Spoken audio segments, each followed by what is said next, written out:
பால்பன் வந்துட்டு 1265 1287 1265 1287 வரைக்கும் இருந்தார். The political intrigues of the nobility that destabilized the Delhi Sultanate came to an end with the accession of Balban as the Sultan. Assertion of the authority by Balban led to constant military campaigns against the defiant governors and against their local allies. Barani mentions Balban campaigns in the regions surrounding the Delhi and the Doab regions. Barani யாரை பற்றி சொல்கிறாரு, பால்பன் பற்றி சொல்கிறாரு. Regions surrounding the Delhi and the Doab regions அப்படின்றது. During these campaigns, forests were cleared, new roads and forts were constructed. The newly deforested lands given to the freshly recruited Afghans and other rent-free lands அப்படின்னா என்னது, மஃபூர்ஸி அப்படின்னு சொல்கிறாங்க. மஃபூர்ஸினா என்னது, rent-free lands and brought under the cultivation. Rent-free lands வந்துட்டு which were brought under cultivation. New forts were constructed to protect the trade routes and the village markets. New forts construct பண்ணிட்டாங்க. Balban and the problem of law and order. When Balban took over the reins of the power, the law and order situation in the Ganga, Jamuna, Doab regions had deteriorated badly. The Rajput Zamindars had set up forts and defied the orders of the Sultan. Meewars, a Muslim community in the northwestern region. Meewars அப்படின்றது ஒரு முஸ்லிம் community. எங்கே இருந்தாங்க, northwestern region. Living in heavily forested region around the river were plundering the area with impunity. Balban took it as a challenge and personally undertook a campaign to destroy the Mewatis. Mewars were pursued and slaughtered mercilessly அப்படின்றது. அவங்களெல்லாம் தோக்கடிச்சார் பால்பன். In the Doab region, the Rajput strongholds were destroyed, the jungles cleared. Colonies of Afghan soldiers were established throughout the region to safeguard the roads and deal with the rebellions. Punitive expedition against the Tughril Khan. Balban was ruthless in dealing with rebellions. He appointed one of his favorite slaves வந்துட்டு யார், Tughril Khan வந்துட்டு governor of Bengal. But Tughril Khan became rebellious. ஆனால் rebelliousாக இருந்தார். அதனால என்னது, ஆமின் கான் அப்படின்றவர் governor of Awadh அப்படின்னு. ஆமின் கான் அப்படின்றது யார், கவர்னர் ஆஃப் அவத். இவரை வந்துட்டு பால்பன் அனுப்பினார். யாருக்கு அகேன்ஸ்டாக, Tughril Khanக்கு அகேன்ஸ்டாக அனுப்பினார். But the rebellion meekly retreated. ஆனால் என்னது, ஆமின் கான் வந்து தோற்கடிக்கப்பட்டார். Enraged by this, Balban sent 2 more expeditions which also suffered defeat அப்படின்றது. Humiliated by all these successive reverses, Balban himself proceeded to Bengal. அதனால Balban himself proceeded to Bengal. எவ்வளவு இது 2 more expeditions send பண்ணார், அதுவும் தோற்கடிக்கப்பட்டது. அதனால பால்பனை தானே பெங்காலுக்கு போனார். On hearing Balban's approach, Tughril Khan fled. இப்போ Tughril Khan வந்து ஓடி போயிட்டார். ஆனால் என்னது, Balban pursued him first to Lucknow and then towards Tripura. ஆனால் பால்பன் அவரை விடல. ஃபஸ்ட்டு லக்னோ டீக்கு போனார், அதுக்கப்புறமா டுவர்ட்ஸ் திரிபுராவுக்கும் போனார். Where he was captured and beheaded. இந்த திரிபுரா அப்படின்ற ஏரியாவில் தான் என்னது, இந்த துக்ரில் கான் வந்துட்டு கேப்சர் பண்ணாங்க. அவருக்கு மரண தண்டனையும் கொடுத்தாங்க. Bughra Khan, the son of Balban. Bughra Khan அப்படின்றது ஒரு son of Balban. Was there upon appointed as the governor. Bughra Khan அப்படின்றது யார், ஒரு son of Balban. Was there upon appointed as the governor of Bengal who craved an independent kingdom. Was appointed as the governor of Bengal who craved as an independent kingdom after the death of Balban. He did not claim the Delhi throne, and even in amidst of the leadership crisis and his son Kaigbar's indulgence in debauchery. இந்த புகாரா கான் அப்படின்றது எதையுமே கண்டுக்கல. அதுக்கு பெங்கால்லே உட்காந்துட்டு பெங்கால்லே ஆட்சி பண்ணிட்டு அப்படியே போயிட்டார். Measures against the Mongol threat. Balban used the threat of the Mongols as a context to militarize his regime. The frontier regions were strengthened with garrisoning of the forts in Bathinda, Sunam and Samana. இங்கெல்லாம் வந்துட்டு என்னது, கோட்டைகளில் கட்டினார். இங்கெல்லாம் பட்டிண்டியா, Sunam and சமானா. இங்கே thread of மங்கள்ஸ்னால, மங்கள்காகவே தான் கட்டினார். Bathinda, Sunam and Samana. At the same time he took efforts to maintain good relationship with. ஆனால் என்ன பண்ணார், அதனால் என்னதான் கோட்டையில் கட்டினாலும் good relationship with Hulagu Khan வச்சுக்கிட்டாரு. ஹுலகு கான் யார், ஒரு மங்கோல் வைஸ்ராய். அவர் தான் அந்த grandson of Genghis Khan. அவர் வந்துட்டு கிராண்ட் சன் ஆஃப் செங்கிஸ் கானும் கூட. மங்கோல் வைஸ்ராய் ஆஃப் ஈரான் தான் ஹுலகு கான். அவர் வந்துட்டு கிராண்ட் சன் ஆஃப் செங்கிஸ் கானும் கூட. அவங்க கூட எல்லாம் ஒரு நல்ல ரிலேஷன்ஷிப் வச்சுக்கிட்டாரு. Balban succeeded in obtaining from him assurance that Mongols would not advance beyond Satluj அப்படின்னு ஒத்துக்க வச்சார். அதாவது சட்லஜை தாண்டி மங்கோலியர்கள் வரமாட்டாங்க அப்படின்ட்டு ஒத்துக்க வச்சார். ஹுலகு Khan reciprocated this gesture by sending a goodwill mission to Delhi in 1259. ஹுலகு Khan வந்துட்டு ஒரு குட்வில் மிஷன் தந்தார். டு எங்கே, டெல்லிக்கு 1259 தந்திருக்காரு. However Muhammad Khan's the favourite son of பால்பனுடைய ஃபேவரட் சன் யார், Muhammad Khan. who was given the charge of governor of Multan to protect the frontiers from Mongol aggression, was killed in an encounter. Saddened by this strategy, Balban fell ill and died in 1268. 1286 வந்துட்டு இறந்துட்டாரு. 1286 Balban fell ill and died. அவருடைய பையன் பேர் என்னது, Muhammad Khan, the favourite son of Balban அப்படின்றது. இவர் என்னது, governor of முல்டானாக இருந்தார். இந்த முல்டானா, ஆனால் வந்துட்டு அவர் இங்கே கில்ட் இந்த என்கவுண்டர். இப்போ வந்துட்டு கில்ஜிஸ் வந்துட்டாங்க. கில்ஜி டைனஸ்டி இப்போ 1290 1320 வரைக்கும் இருக்குது. 1290 1320. ஜலாலுதீன் கில்ஜி அப்படின்றது 1290 1296 ஒரு 6 வருஷம் வாழ்ந்துருக்காரு. த பால்பன் சன் கைகுபாத், பால்பனுடைய பையன் யார்? கைகுபாத் அப்படின்ட்டு. பால்பனோட இன்னொரு பையன் Kaiqubad was found unfit to rule. His 3-year-old son Kaimars was placed on the throne. இந்த கைகுபாத் வந்துட்டு அன்ஃபிட் டு ரூல். அவருடைய அந்த கைகுபாத்தோடைய பையன் யார்? 3-year-old son கைமார்ஸ் அப்படின்ற கைகுபாத் அவரோட பையன் பேர் Kaimar was placed on the throne. அதனால அவரை தான் த்ரோனில் வச்சாங்க. As there was no unanimity on the choice of the regent and the council to administer the empire.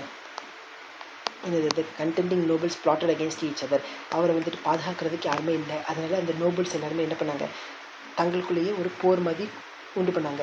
Out of this chaos new leader Malik Jalaluddin Khilji, இதுக்கு வந்துட்டு ஒரு நியூ லீடர் வந்தாங்க. இப்போ அவர் பேர் என்னது? Malik Jalaluddin Khilji.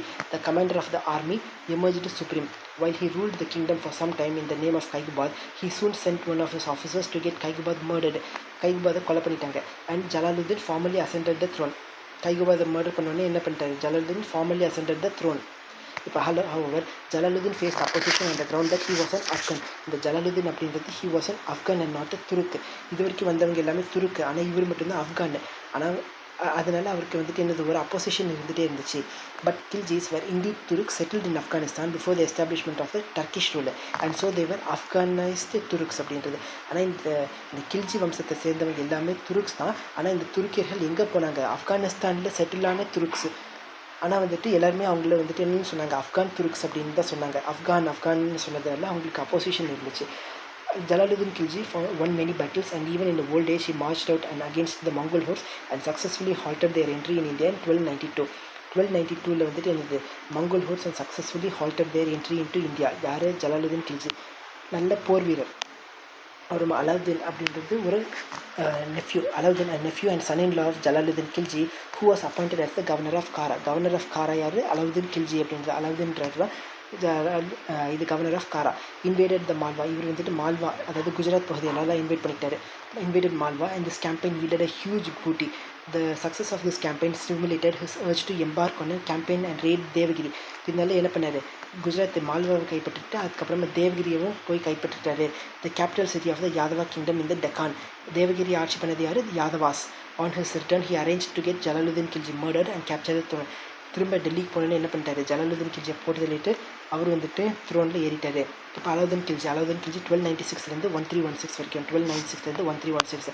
Alauddin and the nobles. Alauddin spent the first year of his rule in eliminating the enemies and strengthening his position in Delhi.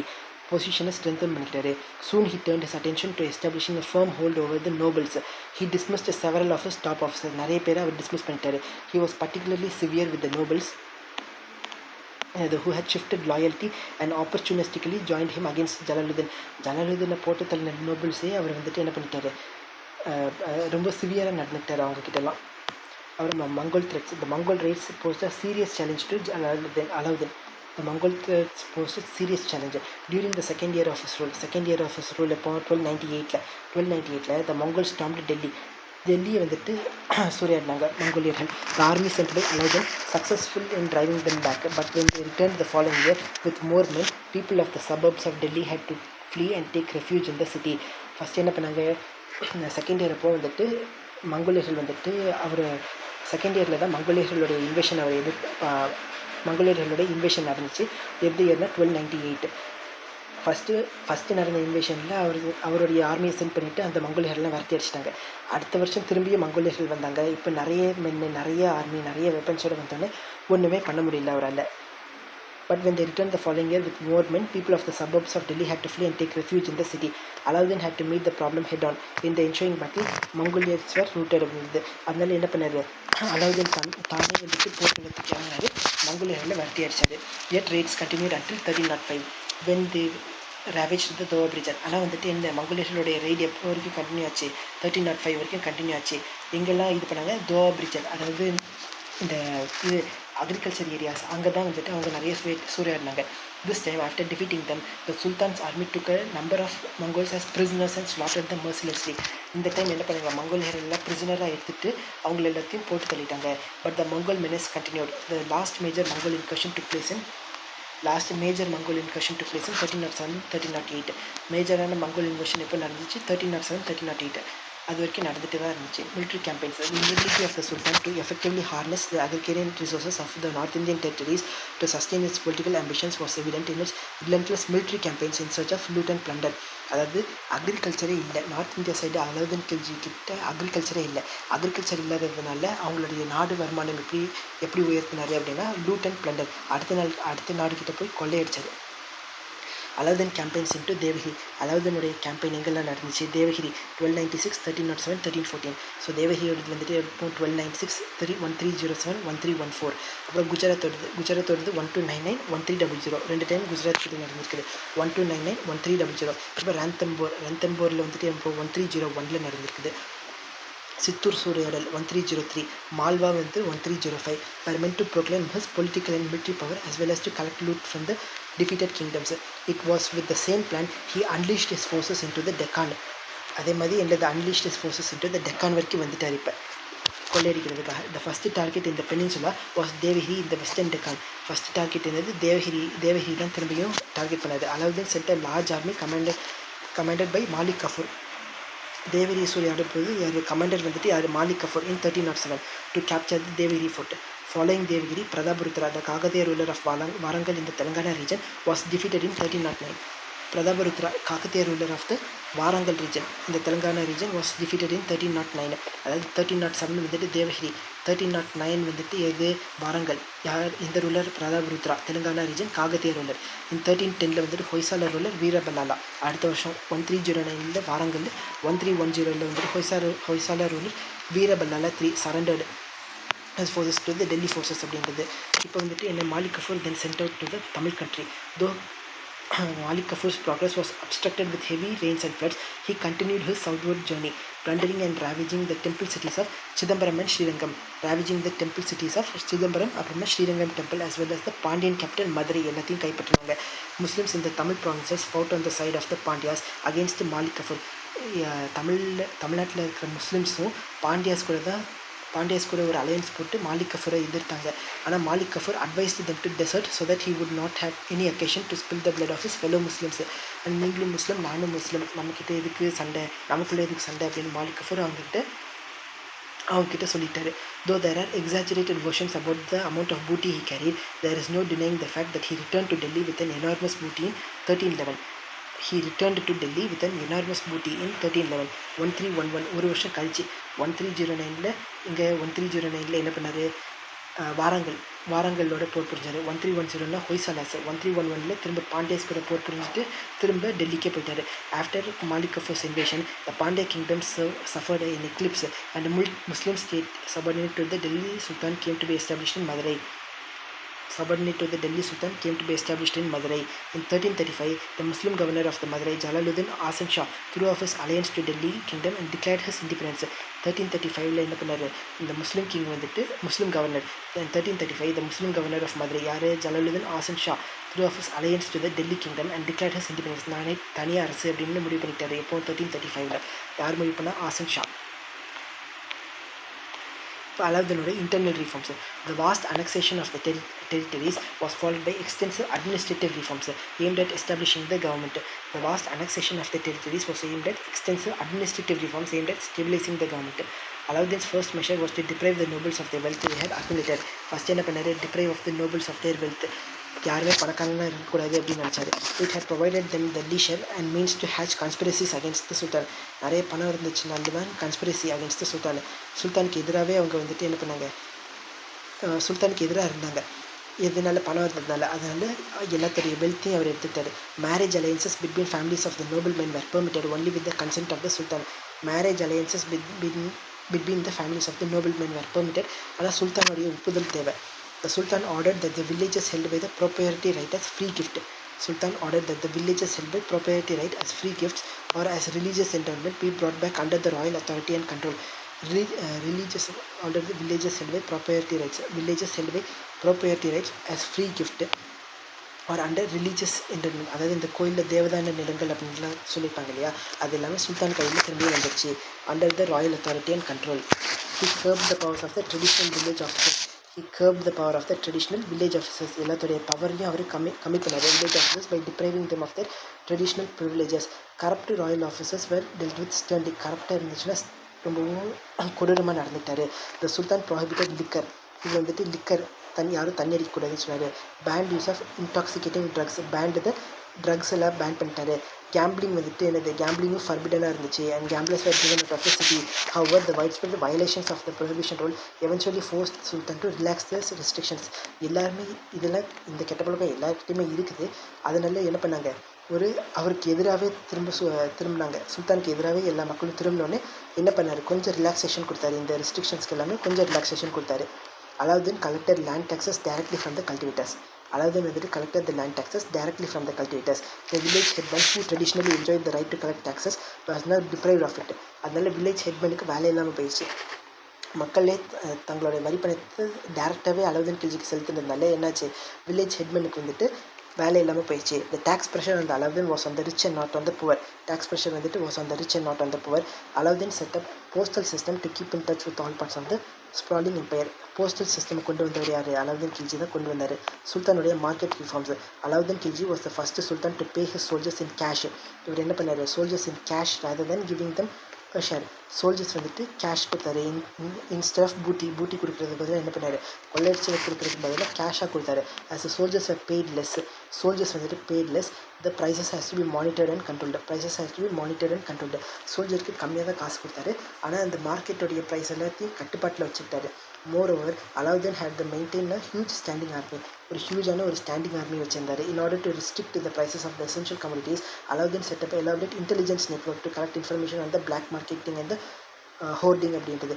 Alauddin செட்டப்பை elaborate intelligence network. எலாபரேட்டான ஒரு இன்டெலிஜென்ஸ் நெட்ஒர்க். எதுக்காக, மார்க்கெட்டில் என்னென்ன வேலை இருக்குது, பிளாக் மார்க்கெட்டில் ஏதாவது விற்கிறாங்களா அப்படின்னு கேட்குறதுக்காக ஒரு இன்டெலிஜென்ஸ் நெட்ஒர்க் கொண்டு வந்தார். The transactions in the bazaars, the buying and the selling and the bargains made were all reported to the sultan by the spies. எல்லாருக்குமே அவருக்கு தெரிஞ்சிச்சு. எதனால தெரிஞ்சிச்சு, ஸ்பைஸ் வச்சுக்கிட்டாரு. ஸ்பைஸ் யார் வச்சுக்கிட்டா, அலாவுதீன் கில்ஜி ஸ்பைஸ் வச்சுக்கிட்டாரு. The market superintendents, reporters and the spies heads then daily reports on the prices and the essential commodities. Daily reports அனுப்புவாங்க. The violators of the price regulations were severely punished. Punishment ரொம்ப சிவியராக இருந்துச்சு. If any deficiency in weight was found, an equal weight of the flesh was cut from the seller's body and thrown down in front of the eyes.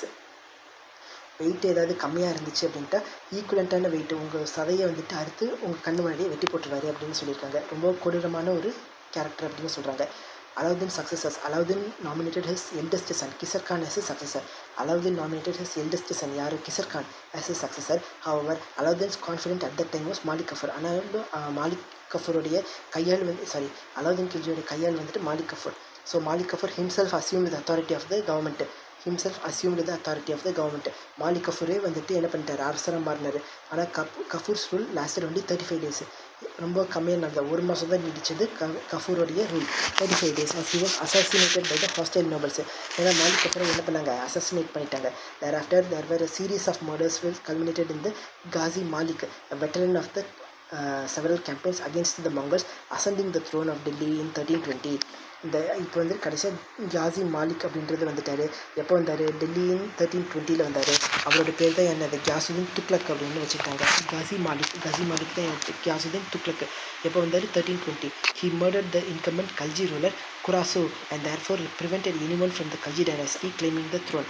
இப்போ கடைசியாக வந்துட்டு என்னது murder பண்ணிட்டார். யாரை, குராசு அப்படின்றது murder பண்ணிட்டாரு. ஏன்னா அவர் தான் என்னது கடைசி கல்ஜி டைனாசிட்டியோட ரூலர் வந்துட்டு என்னது குராசோ அப்படின்றது. கல்ஜி டைனாசிட்டியில் இருக்க கடைசி ஆள் வந்துட்டு குராசோ. அவரை வந்துட்டு யாரும் மர்டர் பண்ணா, கியாசுதீன் துக்ளக் மர்டர் பண்ணிட்டாரு.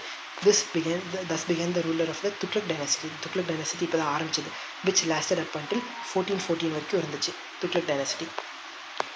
இப்போ துக்ளக் டைனாசிட்டி வந்துட்டு கியாசுதீன் துக்ளக் எப்போ வந்தார், 1320 1324, 4 வருஷம் தான் ஆட்சி பண்ணியிருக்காரு. Ghiyasuddin Tughlaq followed a policy of reconciliation with the nobles. அதாவது நோபல்ஸை திரும்பியும் தான் பக்கத்துலேயே வைக்கணுன்றதுக்காக தான் பக்கத்துலேயே வச்சுக்கிட்டாரு. பட் இந்த 5th year of his reign 1325 Ghiyasuddin died. அவர் இறந்துட்டார். 3 days later Jeena ascended the throne and took the title Mohammed bin Tughlaq. 3 days later Jeena Khan அப்படின்றது அவரோட பையன் யார், ஜீனா கான். டைட்டில் என்ன, முகமது பின் துக்ளக் அப்படின்ற. இந்த ஜீனா கான் அப்படின்றது இந்த கியாசுதீன் துக்ளக்கை கொண்டுட்டு தான் அவர் டைட்டிலுக்கு வந்திருக்காரு. முகமது பின் துக்ளக் அப்படின்றது என்னது 1324 1351.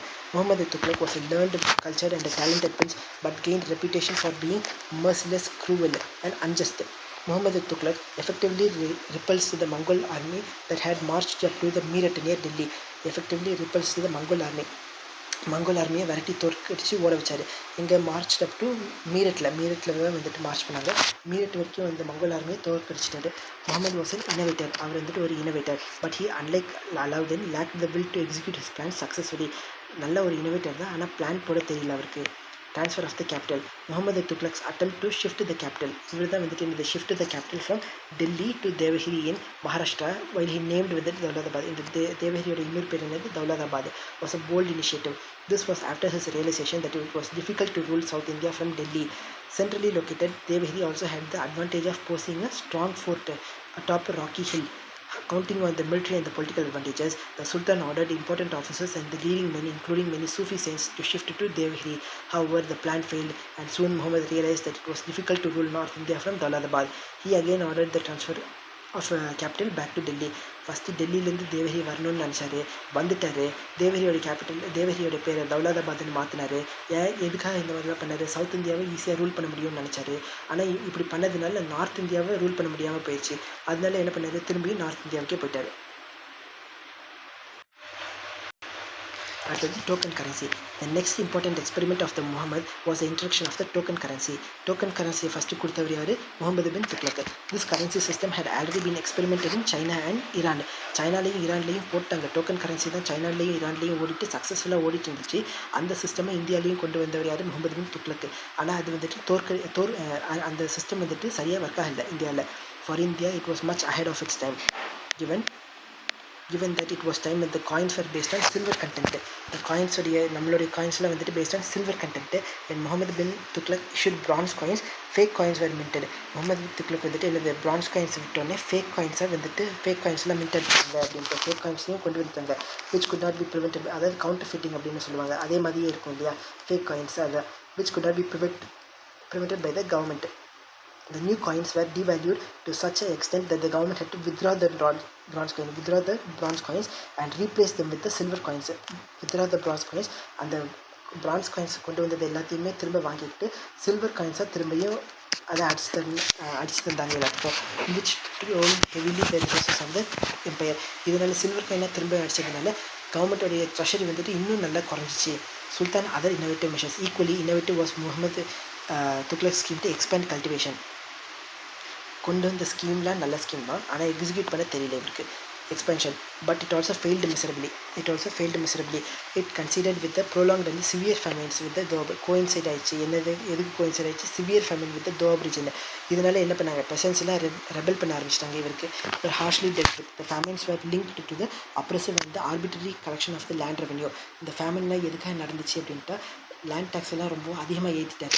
அதனால தான் நடந்துச்சு அப்படின்னு சொல்லிட்டாங்க. த சுல்தான் எஸ்டாப்ளிஷ்ட் செப்பரேட் டிபார்ட்மெண்ட். ஒரு செப்பரேட் டிபார்ட்மெண்ட் பேர் என்னது? திவார் ஐ அமீர் கோஹி அப்படின்றது. செப்பரேட் டிபார்ட்மெண்ட் பேர் என்னது? Diwan i Amir Kohi to take care of agriculture. அதாவது அக்ரிகல்ச்சர் நீங்கள் பண்ணிங்கன்னா கோழி வளர்ப்பீங்க இல்லையா, அதனால கோழி அப்படின்னு வச்சுக்கோங்க. திவான் ஐ அமீர் கோலி அக்ரிகல்ச்சருக்காக. Loans were advance to the farmers for the purchase of the cattle seeds and digging of the wells but to no avail. The officers appointed to monitor the crops were not efficient. The nobility and the important officials were of diverse background. Besides, the Sultan's temperament had also earned him a lot of enemies அப்படின்றது சொல்லியிருக்காங்க. The loans were advanced to the farmers for purchase of the cattle seeds and digging of the wells, but no avail. லோன்லாம் கொடுத்தாங்க, ஆனால் அதுக்கான எதுவுமே கிடைக்கல. இந்த ஃபார்மர்ஸ்க்கு லோன்லாம் கொடுத்தாங்க, ஆனால் வந்துட்டு கேட்டில் சீட்ஸு வெள்ளெல்லாம் எல்லாமே பண்ணாலுமே ஒன்றும் ஆகலை. அப்புறமா officers where appointed to monitor the graphs. எல்லாமே ஆஃபீஸர்ஸ்லாம் அப்பாயிண்ட் பண்ணாங்க, அவங்களாலையும் என்ன பண்ண முடியல, கிராப்பை வந்துட்டு ஒழுங்காக வளர்க்க முடியல. அதோட சுல்தானுக்கும் நல்ல பேர்லாம் இல்லை யார்கிட்டையும். அதனால அவர் அந்த சிஸ்டம் வந்துட்டு நல்லாவே ஃபெயில் ஆயிடுச்சு. Alauddin Khilji had not annexed. Alauddin Khilji வந்துட்டு அனெக்ஸ் பண்ணல, எந்த நாடையும் தாங்கிட்டே வச்சுக்கல. Distant territories, knowing full well that they could not be effectively governed, he preferred to establish his sovereignty. அதாவது அவருடைய மேலாதிக்கத்தை மட்டும் தான் அங்கே வச்சுக்கிட்டாரு. ஆனால் வந்துட்டு அவர் அனெக்ஸ் பண்ணல, அவர் கடியில் கொண்டு வரல. But Mohammed annexed all of them. Mohammed வந்து என்ன பண்ணார்? annexed all the territories, all the land he had conquered. Mohammed வந்துட்டு என்ன பண்ணார்? annexed all the land he had conquered. Therefore, at the end of his reign, while he faced a series of rebellions, his repressive measures further alienated his subjects. Distinct regions like Bengal, Madurai, Warangal, Awadh, Gujarat and Sindh hoisted the flags of rebellion, and the Sultan spent his last days fighting the rebels. எல்லாருமே rebel பண்ண ஆரம்பிச்சிட்டாங்க. யாரெல்லாம் rebellion இருந்தாங்க? இதெல்லாம் பெங்காலில் மதுரை, வாரங்கல், அவது குஜராத், சிந்து இவங்க எல்லாமே ஒரு ரெபலியன் பண்ண ஆரம்பிச்சிட்டாங்க. He was frantically engaged in pursuing a rebel leader in Gujarat. He fell ill and died in the end of 26th year 1351. ஒரு ரெபல் லீடர், ஒரு ரெபல் பர்சனை வந்துட்டு இவர் துரத்திட்டு போனதில் குஜராத்தில் வந்துட்டு என்ன காய்ச்சல் வந்துருச்சு இருக்கு. அதனால காய்ச்சல் வந்தோடனே அவர் இறந்துட்டார். எண்ட் ஆஃப் த 26 இயர்ஸ் ஆட்சி புரிந்தார். 1351 இறந்துட்டார். அப்புறமா ஃபெரோஷ் துக்ளக் வந்துட்டார். ஃபெரோஷ் துக்ளக் அப்புறம் 1351 1388. இப்போ இந்த ஃபெரோஸ் ஃபாதர் யார்? ரஜப் அப்படின்ற ஃபெரோஷோடைய ஃபாதர் யார்? Rajab was a younger brother of Ghiyasuddin Tughlaq. இந்த கியாசுதீன் துக்ளக் இருந்தார் இல்லையா, அவருடைய தம்பி தான் வந்துட்டு யார்? ராஜப்ன்ட்டு. இந்த ராஜபுடைய பையன் தான் யார்? ஃபெரோஸ் ஷா துக்ளக். இந்த ராஜபுடைய பையன் வந்துட்டு Feroz Shah Tughlaq. Both had come from the Khorasan during the reign of Alauddin Khilji. எல்லாருமே வந்துட்டு reign of Alauddin Khilji. Both had come from Khorasan. குராசன்லேருந்து தான் வந்திருக்காங்க. From the during the Alauddin Khilji. Rajab who had married a Jat princess. இந்த ராஜப் அப்படின்றவர் இருக்கார் இல்லையா, இந்த ராஜப் வந்துட்டு யாரை மேரி பண்ணார்? Married a Jat princess who had died when Feroz was 7 years old. இவங்க வந்துட்டு இறந்துறாங்க. இந்த ஜாட் பிரின்சஸ் வந்துட்டு இறந்துட்டாங்க. இப்போ ஃபெரோஸுக்கு வந்துட்டு 7 வயசுக்கு போது, இந்த 7 வயசு இருந்தபோது அவங்க அம்மா இறந்துட்டாங்க. When Ghiyasuddin Tughlaq ascended the throne, he gave Feroz command of 12,000 strong cavalry force. Ghiyasuddin Tughlaq ascended the throne, அதாவது இவருக்கு முகமது பின் துக்ளக் முன்னாடி கியாசுதீன் துக்ளக் இருந்தார் இல்லையா, அவர் எப்போ ஆட்சி புரிந்த போது இந்த ஃபெரோஸ் அப்படின்றவருக்கு எவ்வளவு ஹார்ஸ்? 12,000 ஸ்ட்ராங் கேவல்ரி ஃபோர்ஸ், அதாவது குதிரைப்படையை கொடுத்தாரு. 12,000 ஸ்ட்ராங் குதிரைப்படையை ஃபெரோஸ்க்கு கொடுத்தாரு. யார் கொடுத்தா? கியாசுதீன் துக்ளக் கொடுத்தாரு. Later Feroz was made in charge of one of the 4 divisions of the sultanate. இவருக்கு நிறைய உயர் பதவியை கொடுத்தாங்க. In charge of 1/4 one of the 4 divisions of the Sultanate கொடுத்தாங்க. Mohammed bin Tughlaq died without naming a successor. The claim made by Muhammad's sister to his son was not supported by the nobles. His son recommended the Muhammad's friend Khan-i-Jahan was a mere child. Under such circumstances, Feroz ascended the throne. எல்லாருமே என்ன பண்ணாங்க? Suggestions நிறைய வந்துச்சு. ஆனால் யாருக்குமே அவங்களுக்கு பிடிக்கல. அதனால கடைசியாக என்னது? ஃபெரோஸ் ஷா துக்ளக் தான் வந்துட்டு த்ரோனை அசென்ட் பண்ணார். The vizier of Feroz Tughlaq, the famous Khan-i-Jahan. அப்படின்றது ஒரு பிராமின் கன்வெர்ட் இன்டு இஸ்லாம். கான்-இ-ஜஹான் அப்படின்றது ஒரு பிராமின், அவர் வந்துட்டு கன்வெர்ட் பண்ணிட்டாரு, இஸ்லாம்னு கன்வெர்ட் பண்ணிட்டாரு.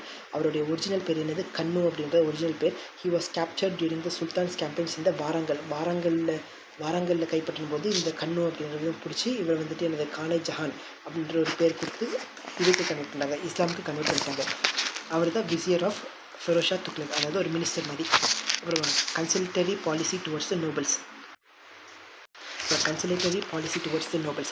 Feroz Tughlaq followed a conciliatory policy towards the nobles and the theologians. Feroz restored the property of the owners who had been deprived of it during the reign of Muhammad Tughlaq. Muhammad Tughlaq வந்தோடனே ப்ராப்பர்ட்டியில் கைப்பற்றிட்டாரு. அந்த ப்ராப்பர்ட்டியில் திரும்ப அவங்ககிட்டே ஒப்படைச்சிட்டாரு. யார்? Feroz Tughlaq. He reintroduce the system of heredity appointments. Reintroduce பண்ணார். ஹெரிடிட்டி அப்பாயின்மெண்ட்ஸ் எல்லாம் என்ன பண்ணார்? அதாவது அப்பாக்கு அடுத்தது அந்த பையன் தான் இந்த வேலையை பார்க்கணுன்னு அதெல்லாம் இன்ட்ரடியூஸ் பண்ணது யார்? ரீஇன்ட்ரடியூஸ் பண்ணது யார்? Feroz Tughlaq. Restored the property of the owners. அப்புறமா the practice that was not favoured by Alauddin Khilji வந்துட்டு அதெல்லாம் ஃபேவர் பண்ணிக்கல. ஆனால் ஃபெரோஸ் துக்ளக் அதை கொண்டு வந்தார். The sultan increase the salaries of the government employees, increased the salaries of the government officials. Right, toning up the revenue administration, he reduced several taxes நிறைய reduce பண்ணாரு.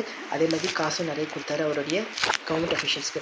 he abolished many varieties of torture, abolished all forms of torture, நிறைய varieties of torture employed by his predecessor. Feroz Tughlaq had a genuine concern for his slaves and established a separate government department to attend to their welfare. ஸ்லேவ்ஸ்க்காக ஒரு department கொண்டு வந்தவர் யார்? ஃபெரோஸ் ஷா துக்ளக் அப்படின்றது. the slave department took care of the well-being of 180,000 slaves. Slave department எவ்வளோ slaves பண்ணாங்க? 180,000 ஸ்லேவ்ஸை care பண்ணிட்டாங்க.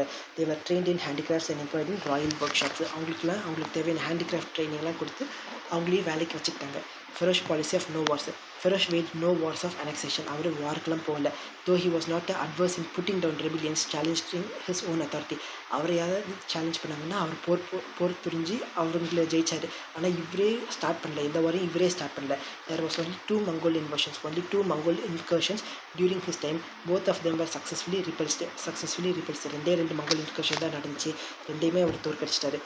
his Bengal rebellion, Bengal campaign to put down a rebellion there, however, is an exception. ஆனால் வந்துட்டு எங்கே போனார், பெங்கால் கேம்பெயினுக்கு போய் பெங்கால் campaign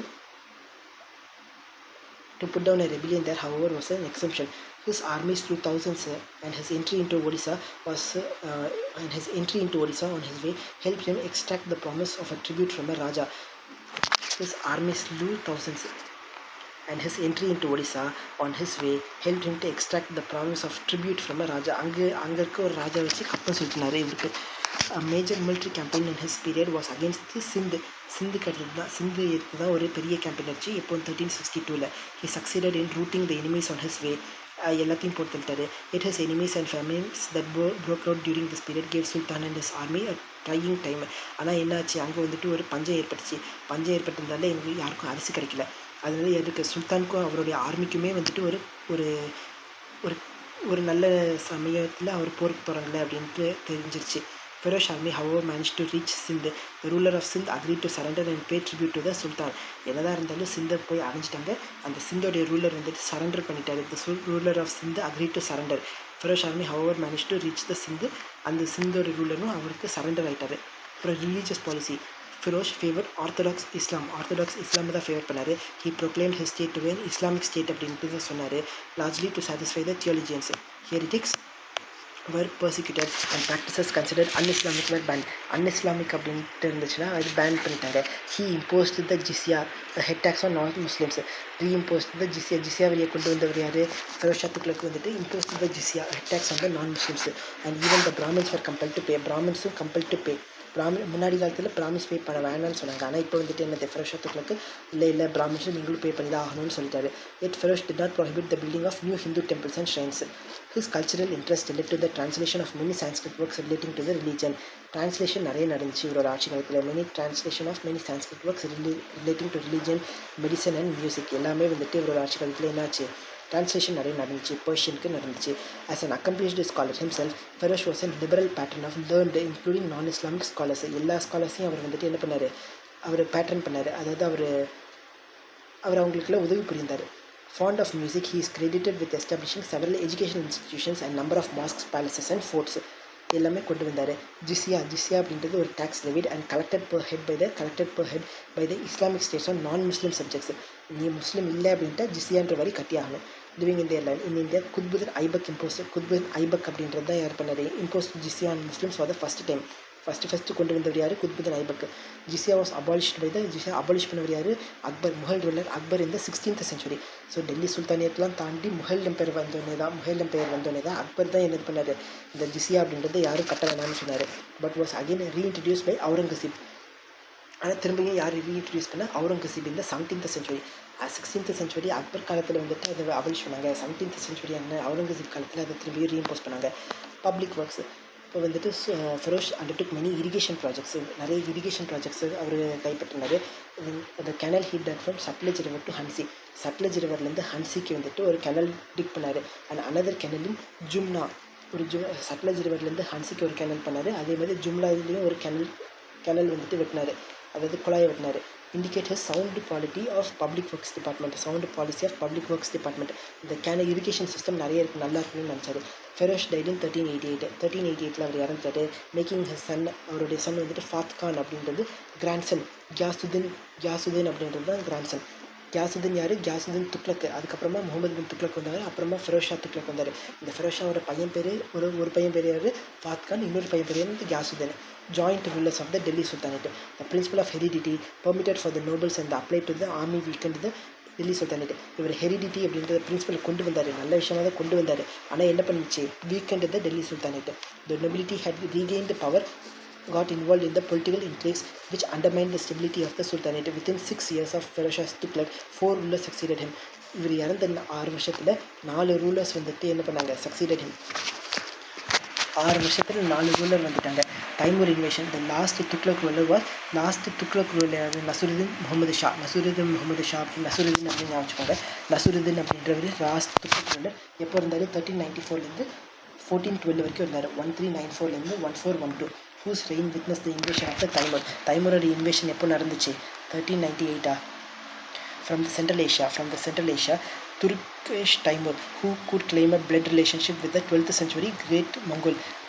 டர்கிஷ் டைமர் வந்துட்டு 12th சென்ச்சுரியிலேருந்து கிங்கிஸ்கானுடைய ஒரு பிளட் ரிலேஷன். அவர் ransacked Delhi virtually without any opposition, ஒரு அப்போசிஷனே ஆப்பனண்ட்டே இல்லாமல் என்ன பண்ணார், ransack Delhi. On hearing the news of arrival of Timur, sultan Nasiruddin fled Delhi. Timur வந்துட்டாரு அப்படின்னு கேள்விப்பட்டோன்னே என்னது, நசுருதீன் ஃப்ளட் டெல்லியை விட்டு ஓடி போயிட்டார். Nasiruddin also took Indian artisans such as masons, stone cutters, carpenters who he engaged for raising the buildings in his capital Samarkand. எல்லாத்தையும் சாமர்கண்டுக்கு கூட்டிகிட்டு போயிட்டார். Nasiruddin manage to rule up to 1412. Nasiruddin திரும்ப ரிட்டர்ன் வந்துட்டு என்ன பண்ணார், 1412 வரைக்கும் ஆட்சி புரிந்தார். Then the Sayyid and the Lodi dynasties ruled the declining empire from Delhi till 1526. இதுக்கப்புறமா எந்த டைனஸ்டி வந்துச்சு, துக்ளக் கட்டது சையத் டைனஸ்டி, சையது கட்டது லோடி டைனஸ்டி வந்துச்சு. இப்போ Sayyid dynasty. Timur appointed Khizr Khan. இப்போ தைமூர் அப்படின்றது appointed Khizr Khan as his deputy to oversee the தைமூரிட் interest இந்த பஞ்சாப் மார்ச்சஸ். கிசர் கான் வந்துட்டு 1414லேருந்து எப்போ 1421 வரைக்கும் ஆட்சி புரிந்தார். இவனும் ஒரு 6-7 வருஷம் தான் ஆட்சி புரிந்தார், 1414லேருந்து 1421 வரைக்கும். டெல்லியை வந்துட்டு கைப்பற்றினாரு. Establish the Sayyid dynasty. Sayyid dynasty எப்போ 1414லேருந்து 1451 வரைக்கும் இருந்துச்சு. இந்த Sayyid dynasty establish by Khizr Khan had 4 sultans, 4 சுல்தான் இருந்துச்சு சையத் டைனஸ்டியில், ruling up to 1451. The early Sayyid sultans ruled paying tribute to the Taimur son. Their rule is marked for the composing of Tarikh i Mubarak Shahi. Tarikh i Mubarak Shahi அவருடைய ஆட்சி காலத்தில் இருந்துச்சு சையத் டைனஸ்டி. ஷாஹி அப்படின்னா சையத் டைனஸ்டி பை யாஹினியா பின் அஹமத் ஸ்ரீ சர்ஹிந்தி. ஹிந்தி அப்படின்னா என்னது, ஹிந்தி அப்படின்னா ஷாஹி அப்படின்னு வச்சுக்கோங்க. சர்ஹிந்தி அப்படின்ட்டு இருக்குது இல்லையா, சர்ஹிந்தி அப்படின்றது ஹிந்தி அப்படின்னா என்னது, ஷாஹி ரைமிங்காக இருக்குதுல்ல, அதை வச்சு சொல்கிறேன். சர்ஹிந்தி அப்படின்னா ஷாஹி அப்படின்றது வச்சுக்கோங்க. By the end of their rule the empire was largely confined to the city of Delhi. In the entire history of the Delhi sultanate there was only one sultan who voluntarily abdicated his throne. தன்னைத்தானே என்னது, நான் சுல்தானே இல்லை நீங்களே எடுத்துக்கோங்க அப்படின்னு சொல்லிட்டு போயிட்டாரு. Abdicated his throne and move to a small town away from Delhi where he lived in 3 full decades. 30 வருஷம் உயிரோடு வாழ்ந்தார். In contestment and peace. His name was Alam Shah of the Sayyid dynasty. Alam Shah அப்படின்றவர் தான் அந்த சுல்தான். தன்னை வந்துட்டு எனக்கு அரசு பதவி வேண்டாம் அப்படின்ட்டு சொன்னவர் யார், Alam Shah of the Sayyid dynasty. அப்புறமா லோடி டைனஸ்டி வந்துருச்சு. The Lodi dynasty was establish by Bahlul Lodi. Lodi dynasty was establish by யார், Bahlul Lodi 1451 1489. whose reign witnessed the conquest of the Sharqi kingdom Bengal. Conquest of the Sharqi kingdom. whose reign witnessed the conquest of the Sharqi kingdom in Bengal. his son வந்து இவருடைய பையன் பேர் யார், சிக்கந்தர் லோடி. சிக்கந்தர் லோடி வந்தவர் 1489லேருந்து 1517 வரைக்கும் இருந்தார். he shifted the capital from Delhi to Agra. டெல்லியிலேருந்து ஆக்ராவை capital was shifted from Delhi to Agra. டெல்லியிலேருந்து ஆக்ராவை கேபிட்டலாக ஆக்கினார். எப்போ 1504. ஆக்ரானா AGRA இல்லையா, 4 வார்த்தை 4 லெட்டர் இருக்குது, அதனால 1504 முடியணும்னு நீங்கள் வச்சுக்கோங்க. Last Lodi ruler Ibrahim Lodi. இப்போ வந்து லாஸ்ட்டான லோடி ரூலர் யாருன்னா Ibrahim Lodi. Ibrahim Lodi was defeated by Babur இந்த என்னது ஃபர்ஸ்ட் பேட்டில் ஆஃப் பானிபட். எப்போ நடந்துச்சு, 1526 நடந்திருக்கும். Which resulted the establishment of the Mughal dynasty. இப்போ முகல் டைனஸ்டி வந்துருச்சு, பாபர்னால முகல் டைனஸ்டி வந்துருச்சு.